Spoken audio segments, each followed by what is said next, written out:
देखिए, अमर शहीद चंद्रशेखर आज़ाद जी को जनेऊधारी या तिवारी कहना कुछ लोगों को अखर गया। वो क्यों अखरा मैं नहीं जानता, क्योंकि चाहे वह शहीद 7.5 लाख क्रांतिकारियों की कुर्बानी से हमारा ये देश आज़ाद हुआ है, और कभी कभी हम वो सब भूल जाते हैं, पता नहीं क्यों। अभी एक महानुभाव बोल रहे थे, शहीद चंद्रशेखर आज़ाद जी ने जनेऊ एवं उनको तिवारी मनोज मुंतशिर जी ने उसमें बोल दिया।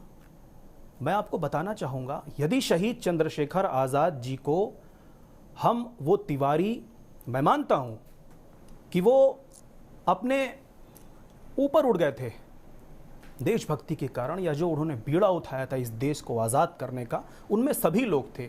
शहीद चंद्रशेखर आज़ाद, अशफाक उल्लाह खान ठाकुर, रोशन सिंह, राजेंद्र लाहिड़ी, राम प्रसाद बिस्मिल, ये सभी आप देखो, पंडित राम प्रसाद बिस्मिल, सरदार भगत सिंह, जितने भी क्रांतिकारी थे शहीद चंद्रशेखर आज़ाद जी को पंडित जी कहकर बुलाते थे, ये सभी को विदित है। और मैं यहां पर आज पत्रकारिता जगत के बुलावे पर आया हूं, ना कि उन लोगों की सफाई देने के लिए जिन्होंने इस पर भी सवाल उठा दिया कि चंद्रशेखर आज़ाद तिवारी हैं या नहीं है, या ये लगाना चाहिए या नहीं लगाना चाहिए। मैं कहना चाहूँगा कि चंद्रशेखर आज़ाद जी एक ऐसा व्यक्तित्व है, संपूर्ण क्रांतिकारियों में वे सबसे बहादुर होते थे, और उसी बहादुरी के कारण आज उन्होंने कहा था मैं आज़ाद हूँ, आज़ाद था और आज़ाद रहूँगा।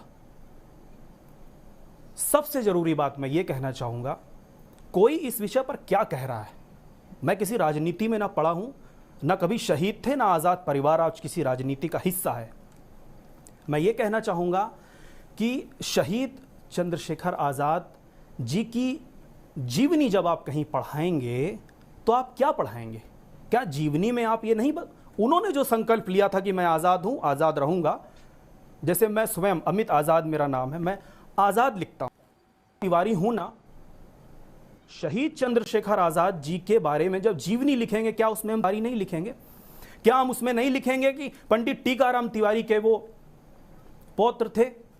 क्या हम नहीं लिखेंगे पंडित सीताराम तिवारी के वो बेटे थे? ये पूरा रामायणी परिवार था। आप देखो, मैं स्कूलों में जाता हूं, आज स्थिति ये है, ऐसे ही कुछ लोगों के कारण। मैं सुनिए आप मेरी बात, मैं ये बताना चाहता हूं कि मैं स्कूलों में जाता हूं, मैं कॉलेजों में जाता हूं, वहां पर जो एक स्थिति उत्पन्न होती है, कई लोगों को, अभी अमृतसर में एक लाइव सर्वे किया गया जिसमें लोग नहीं बता पा रहे थे चंद्रशेखर आज़ाद को गोली मारी गई, नहीं बता पा रहे, उन्हें किसी ने कह दिया फांसी हो गई, लोग नहीं बता पा रहे थे। कुछ लोग ये भी नहीं जानते थे कि चंद्रशेखर आज़ाद जी कौन है। तो जब इस तरह के लोग सामने आएंगे और किसी ने उनको जनेऊधारी या तिवारी कह दिया, इस पर उन्होंने आपत्ति हो गई, तो कैसे उन शहीदों का नाम आगे चल पाएगा? और कोई व्यक्ति, प्रोफेसर गंगा साहब आवाज उठा रहे हैं, अमित आपने बिल्कुल लॉजिकल पॉइंट बोला है, लेकिन उससे पहले मैं रोहित मिश्रा के पास चलूंगा। मैं सबसे निवेदन करता हूं कि हम 1-1 मिनट का अपना आर्गुमेंट रखें, बहस अच्छी हो जाएगी। अमित ने बड़ी लॉजिकल बात की है, पंडित जी के पास भी जाऊंगा, लेकिन उससे पहले रोहित मिश्रा रिसर्चर हैं, प्रयागराज यूनिवर्सिटी प्रयागराज से मेरे साथ जुड़े हुए हैं। रोहित, आप तो उसी भूमि से हैं जहां पर अमर शहीद चंद्रशेखर आज़ाद जी शहीद हुए थे। आखिरी गोली उन्होंने खुद अल्फ्रेड पार्क में अपने को मारी थी, क्योंकि उन्होंने प्रण लिया था मैं आज़ाद था, आज़ाद रहूंगा।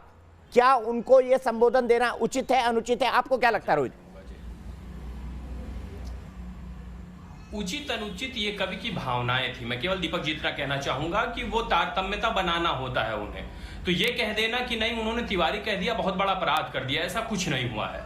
मैं उस घटना पे जाना चाहूंगा, जो उनकी फोटो है वो एकमात्र फोटो है, इतिहास का विद्यार्थी हूं तो वो बता दूं आपको, एकमात्र फोटो है।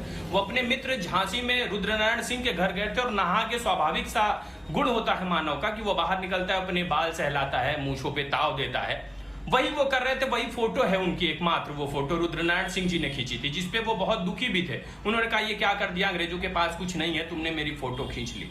तो आज केवल ये कह देना कि उन्होंने तिवारी कह दिया, जनेऊधारी कह दिया, इस पे इतना बड़ा बखेड़ा खड़ा कर देना मुझे समझ में नहीं आता। मैं मनोज मुंतशिर जी की बातों से सहमत हूं। मुझे ये लगता है कि उन्होंने इतना बड़ा अपराध नहीं कर दिया, दूसरे लोगों ने जिसको इतना बढ़ा चढ़ा कर आगे लेके, ठीक है।